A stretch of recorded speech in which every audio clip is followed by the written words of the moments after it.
This story is titled, Mom Canceled My 18th B-Day Party as Golden Child's Sister, Wanted to go to a concert, and later I found out she drained my college fund for her too. So I made sure to get what's mine, and now they are begging.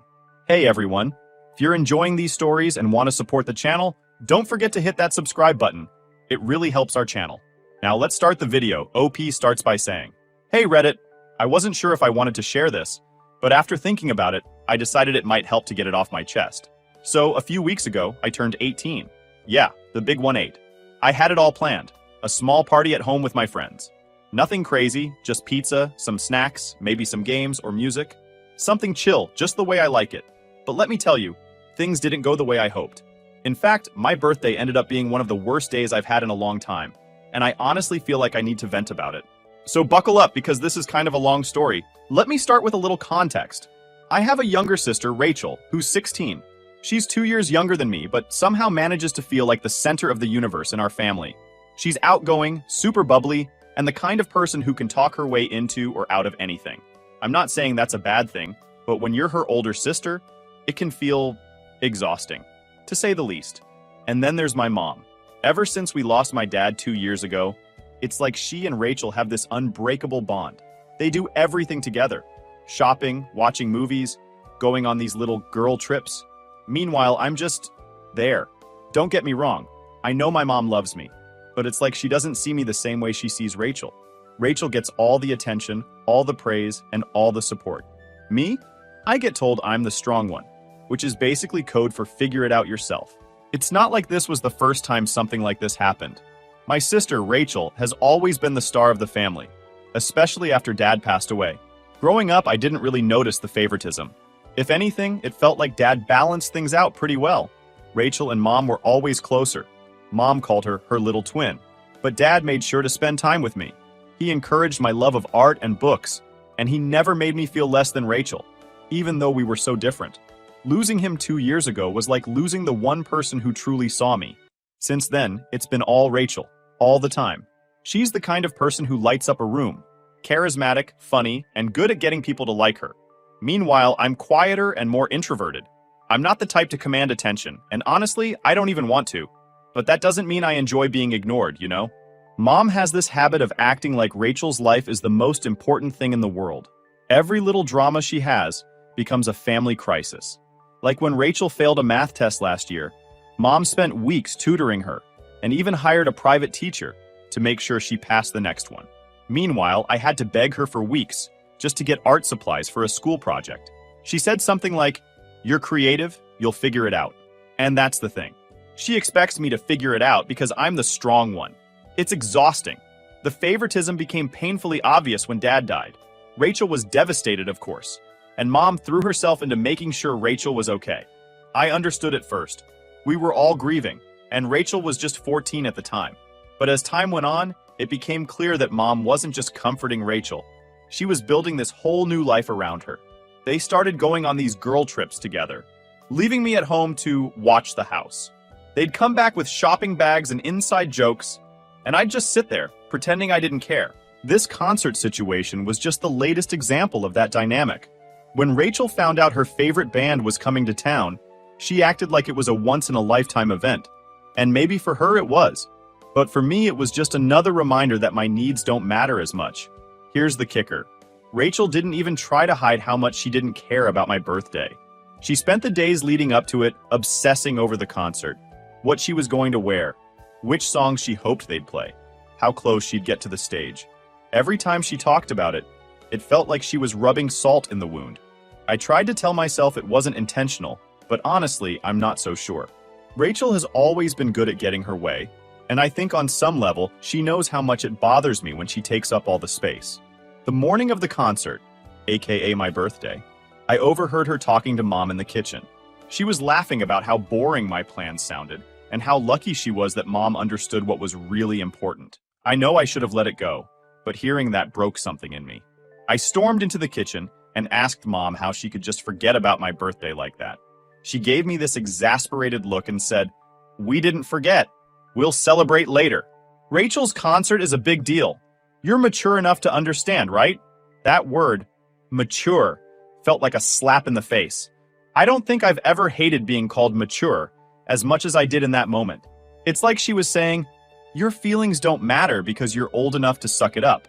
And Rachel, of course, just stood there smirking like she'd won some kind of competition. I wanted to scream at both of them. I wanted to say, what about me? What about what I want? But I didn't. I just walked away. Because what was the point? They weren't going to listen. They never do. That evening, after they left for the concert, I sat in Dad's old recliner with one of his sweatshirts.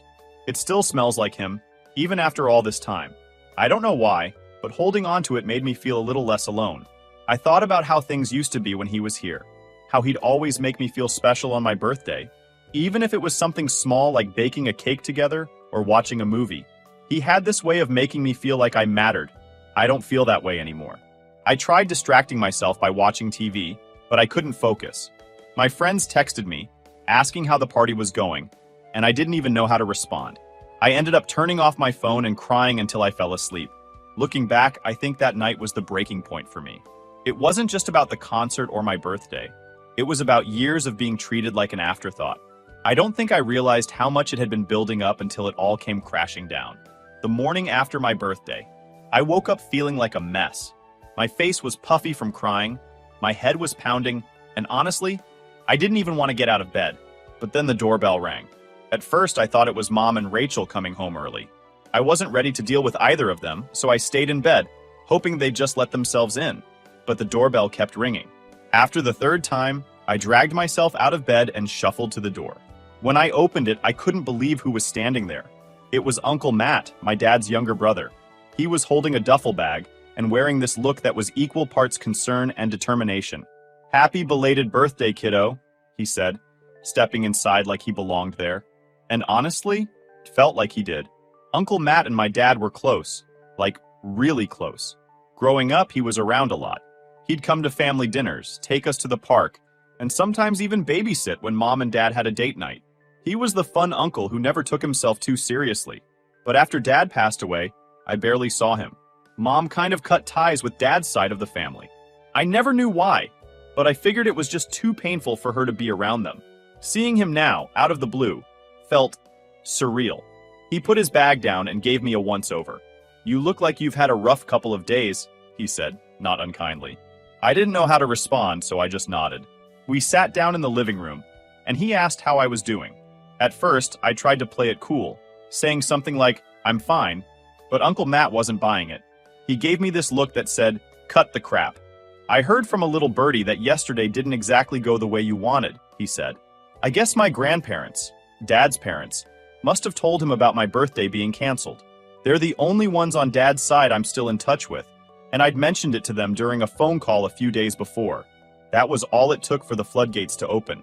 I don't know what it was about him being there, but I just started talking about how Mom and Rachel left me for a concert, how they've been treating me like an afterthought ever since Dad died, how I missed him so much it physically hurt sometimes. I didn't even realize I was crying until Uncle Matt handed me a tissue. He didn't interrupt or try to give me advice. He just let me talk. And when I was done, he sat back in his chair and said, "This is absolute bullshit." That made me laugh a little, even though I was still crying. Uncle Matt always had a way of cutting through the noise and saying exactly what he thought. "You don't deserve this," he said. "Your dad wouldn't have stood for it, and neither will I. Pack your bags. You're coming with me." I just stared at him, completely stunned. "What? Can't just leave. Mom would freak out." "Let her freak out," he said. "She needs to wake up. You're her daughter, not some glorified babysitter for the house." I hesitated. As much as I wanted to leave, the thought of actually doing it felt scary. What if it made things worse? What if Mom cut me off completely? But Uncle Matt must have seen the doubt on my face because he leaned forward and said, "Listen to me. You don't owe them anything. Not after the way they've treated you. You deserve to be somewhere you're actually appreciated." That hit me hard. No one had ever said something like that to me before. Not in those words, anyway. For the first time in a long time, I felt like someone was on my side. So, I did it. I went upstairs and packed a bag. I didn't take much. Just some clothes, my sketchbook, and a few things that reminded me of Dad. When I came back downstairs, Uncle Matt was waiting with his duffel bag over his shoulder. "Ready?" he asked. I nodded, and just like that, we walked out the door. Vivasatsura Kabakwai. I don't know what's going to happen next. Uncle Matt says I can stay with him as long as I need to, But I know there's going to be fallout when Mom and Rachel come back and realize I'm gone. I'm not sure how I feel about it yet. Part of me is scared, but part of me feels free. For now, I'm just trying to take it one day at a time. I'll update again once I figure out where this is all headed. Thanks for reading and for all the support so far. It means more than you know. Update 1 point. Hey Reddit, thanks again for sticking with me through all of this. Your comments and messages have meant so much to me. I've been working through a lot of emotions since the last update, and I'm finally ready to share what happened next. Spoiler alert, things got intense. So after I packed my bag and left with Uncle Matt, we didn't go straight to his place. Instead, we stopped at a nearby diner. He said he wanted to grab a bite to eat and let me decompress a little before dealing with the inevitable storm.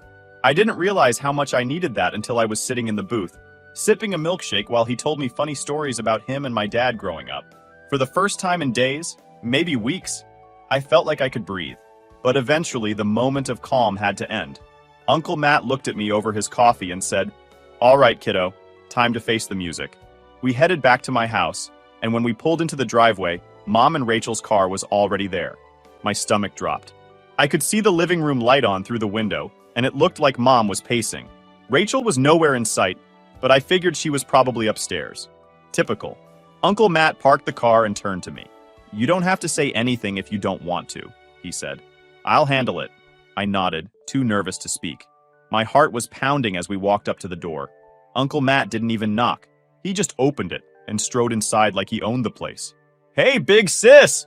he called out, his voice dripping with sarcasm. "You got a minute?"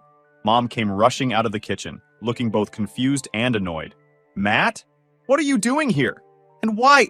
Her eyes landed on me, and her expression shifted to something that looked like guilt. "What's going on?" "What's going on?" Uncle Matt said, his voice sharp. "Is that your daughter has been treated like crap for the past 2 years. And I'm done watching it happen." Mom's face turned red. "Excuse me? What are you talking about?" "Oh, come on," Uncle Matt snapped. "Don't play dumb. You left her alone on her 18th birthday so you could take Rachel to a concert. And that's just the tip of the iceberg, isn't it? You've been favoring Rachel for years, and you don't even see what it's doing to her." Mom looked like she wanted to argue, but she couldn't. Instead, she crossed her arms and said, "This isn't any of your business, Matt. It's my business when my niece is sitting at home crying because her mom and sister can't be bothered to care about her," he shot back. "Tom would be rolling in his grave if he knew how you've been treating her." That hit a nerve. Mom flinched, and for a second I thought she was going to yell at him, but instead she just said, "You don't know what it's been like. I've been doing my best. Raising 2 kids alone isn't easy." "No one's saying it is," Uncle Matt said, his tone softening just a little. "But neglecting one of them while you pour all your energy into the other? That's not doing your best. That's playing favorites." By now, Rachel had come downstairs. She was leaning against the wall, scrolling on her phone like she couldn't care less. When Uncle Matt noticed her, he raised an eyebrow. "And you," he said, pointing at her. "You've been walking all over your sister for years, and you know it." Rachel looked up from her phone, rolling her eyes. "Oh, please. She's just being dramatic." Uncle Matt laughed, but there was no humor in it. "Right. Because being forgotten on your 18th birthday is dramatic. Got it." Rachel didn't respond. She just went back to scrolling, which honestly hurt more than if she'd argued. It was like she didn't even think I was worth her time. Mom tried to steer the conversation back to her. "Look, Matt, I get that you're upset, but you don't understand the full picture." "Then explain it to me," Uncle Matt said. "Explain why your full picture involves ignoring one of your kids and letting the other get away with murder." Mom opened her mouth, but no words came out. She looked at me then, and I could see the guilt in her eyes. For a split second, I thought she was going to apologize. But instead, she turned back to Uncle Matt and said, "I didn't realize she felt that way. I thought she was fine." "That's the problem," Uncle Matt said. "You didn't realize. You didn't ask. You just assumed she'd be okay because she's the mature one, right? She's not okay, and it's your job to fix that." At this point, I couldn't stay silent anymore. "You didn't even text me yesterday," I said, my voice shaking. "Not once. I spent my entire birthday alone and you didn't even care." Mom's face crumpled. "I'm sorry," she said. "I didn't know it was that bad." "You didn't bother to find out," I said. "You've been so focused on Rachel that you don't even see me anymore." There was a long silence after that. Mom looked like she wanted to say something, but no words came out. Rachel disappeared upstairs without a word, and Uncle Matt just stood there, arms crossed, waiting for her to respond. Finally, Mom said, "What do you want me to do?" Uncle Matt didn't miss a beat. "For starters, let her come stay with me for a while. She needs a break from this house, and frankly, you need to figure out how to do better." Mom hesitated, but eventually she nodded. "If that's what she wants," she said quietly. "It is," I said. "It's what I want." And just like that, it was decided. I grabbed the rest of my things, and Uncle Matt and I left. Mom didn't try to stop me, and Rachel didn't even say goodbye. When we left my mom's house, we didn't talk much on the drive to Uncle Matt's place. I think he could tell I was emotionally drained. Instead, he let the radio fill the silence. He's got this old truck with a beat-up stereo, and he played one of those classic rock stations that Dad used to love. It was weirdly comforting, like a piece of Dad was still with us. A few nights ago, Uncle Matt and I were sitting on the porch after dinner. We've been doing this thing where we just hang out, talk about life, and try to piece everything together. He asked me casually, "So, have you decided which colleges you're applying to?" At first, I thought he was joking. I let out this awkward laugh and said, "I'm not applying to college." That made him pause. "Why not?" he asked, genuinely surprised. I shrugged and told him the truth. I don't have the money, and I don't want to take on a ton of debt. Mom always said we couldn't afford it. Uncle Matt looked at me like I'd just told him the sky was green. "Wait a second," he said. "You don't know about your college fund?" At that moment, I felt like the world stopped. "What college fund?" I asked, my voice shaky. He stared at me for a second, then rubbed his temples like he was trying to calm himself down. "Your dad set up a college fund for you when you were a baby. I remember because he wouldn't shut up about it. He was so proud of planning ahead for your future. Are you telling me you've never heard of it?" I shook my head, my stomach churning. If there was a college fund, why hadn't anyone told me? Why had Mom always said we didn't have money? Uncle Matt didn't waste any time. He got up, grabbed his laptop, and said, "Let's check this out right now." We spent the next hour trying to track down the account. Uncle Matt remembered enough details to get us started, and after some digging, we found it. Sure enough, there was an account in my name, just like he said. But when we looked at the balance, my heart sank. It was practically empty. I stared at the screen, trying to make sense of what I was seeing. Uncle Matt scrolled through the transaction history, muttering curses under his breath. The withdrawals started shortly after Dad died. Small amounts at first, then larger ones over time. And they weren't for anything related to college. The money had been spent on clothes, trips, concert tickets, and God knows what else. I didn't want to believe it, but the evidence was right there. My dad had set this money aside for my future, and Mom had drained it. "What the hell?" Uncle Matt muttered, his face darkening. "This was supposed to be for you." I didn't know what to say. I felt like someone had punched me in the stomach. All those times Mom told me we couldn't afford things. Art supplies, extracurricular activities, even little things like new shoes. This was what she was doing instead, and all while Rachel's trust fund, set up by Dad's parents, sat untouched. The more I thought about it, the angrier I got. Rachel had always had the best of everything. Designer clothes, the latest gadgets, VIP tickets to concerts. It all made sense now.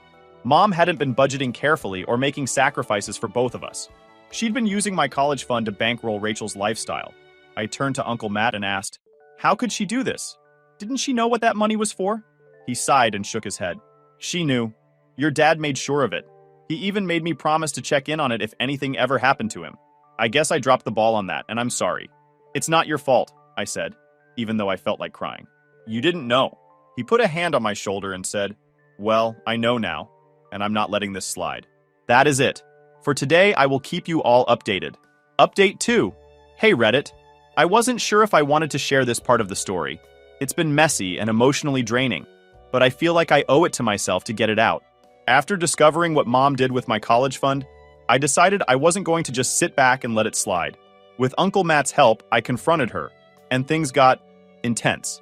Here's what happened. After we found out Mom had drained the college fund Dad set up for me, Uncle Matt encouraged me to stand up for myself. "This isn't just about the money," he said. "It's about making her take responsibility for what she did." At first, I didn't know if I had it in me to confront her. She's my mom, and despite everything, there's still a part of me that wants her approval. But the more I thought about it, the more I realized this wasn't just about me. Dad worked hard to give me a future, and she had no right to take that away. If I didn't stand up for myself now, I'd regret it forever. Uncle Matt helped me reach out to a lawyer, a friend of his who specializes in family law. We explained the situation, and she told us we had a strong case. If we could prove Mom misused the funds, which we could thanks to the transaction history, We'd be able to demand repayment or even take her to court. The idea of suing my own mother felt surreal, but at this point, I was willing to do whatever it took to make things right. We arranged to meet Mom at Uncle Matt's house. I didn't tell her why, I just said we needed to talk. When she arrived, she looked nervous, which wasn't surprising. She'd been trying to call and text me for days, but I hadn't responded. The first thing she said when she walked in was, "I'm so sorry, honey. I never meant for it to get this bad." I didn't respond right away. Instead, I handed her the folder with all the documents. Proof of the college fund, the transaction history, everything. She flipped through it, her face going pale. "This isn't just bad," I said, my voice shaking. "This is theft, Mom. You stole from me." "I didn't steal," she said quickly, looking up at me. I borrowed it. I always planned to pay it back." "With what?" I snapped. "You've had years to replace the money and you haven't." Meanwhile, Rachel's trust fund is sitting untouched. She opened her mouth to respond but closed it again. She looked like she wanted to cry, but I wasn't in the mood to let her off the hook. "That money wasn't yours to touch," I said. "It was Dad's gift to me, for my future, and you used it to spoil Rachel. She needed things." Mom started, but I cut her off. "She didn't need designer clothes or concert tickets," I said. "She didn't need any of the crap you spent that money on. You just didn't care about me enough to protect what was mine." At that point, Uncle Matt stepped in. "This isn't just a family disagreement anymore," he said. "This is a legal issue. My name has every right to take you to court for this." Mom's eyes widened. "You wouldn't," she said, looking at me like I'd just threatened to set the house on fire. "I would," I said, "and I will, unless you agree to make it right." With the lawyer present, we laid out our demands. I told Mom I wanted the full amount of the college fund returned. Since she obviously didn't have the money up front, we proposed a payment plan. Monthly payments until the entire balance was repaid. The lawyer drafted a formal agreement on the spot, and Mom looked at it like it was a death sentence. "I can't afford this," she said. "How am I supposed to make these payments?" "You should have thought about that before you spent the money," Uncle Matt said coldly. For a moment, I thought she was going to refuse, but then she sighed and said, "Fine, I'll do it." She signed the agreement with the lawyer as a witness, promising to pay me a set amount every month until the fund was fully restored. I thought I'd feel victorious, but honestly, I mostly felt tired. The confrontation had taken so much out of me emotionally that I didn't even know how to process it. Part of me was proud of myself for standing up to her, but another part of me felt heartbroken. This was my mom. She was supposed to protect me, not betray me. Uncle Matt tried to cheer me up afterward. "You did the right thing," he said. "Your dad would be proud of you." I hope he's right. I think about Dad a lot these days. How hard he worked to give me a future. How much he believed in me. It's still hard to accept that Mom didn't feel the same way. But at least now I'm taking steps to reclaim what's mine. Mom's first payment is due next month. I don't know if she'll follow through, but if she doesn't, the agreement is legally binding, and I'll have no problem taking her to court. I'm done letting her walk all over me. As for Rachel, she still doesn't know what happened. Or if she does, she hasn't said anything. Part of me wonders if she'll ever realize how much her privileged lifestyle cost me. But honestly, I don't care anymore. I'm done trying to make her or Mom understand. For now, I'm focusing on myself. I've been looking into colleges again, and with Uncle Matt's help, I feel like I might actually have a shot at making it work. It's not the path I thought I'd take, but it's mine, and that feels pretty good. Thanks again for reading and for all the support. I'll keep you updated if anything else happens, but for now, I'm just trying to move forward. If anyone has advice on dealing with family relationships after something like this, I'd love to hear it. Until next time.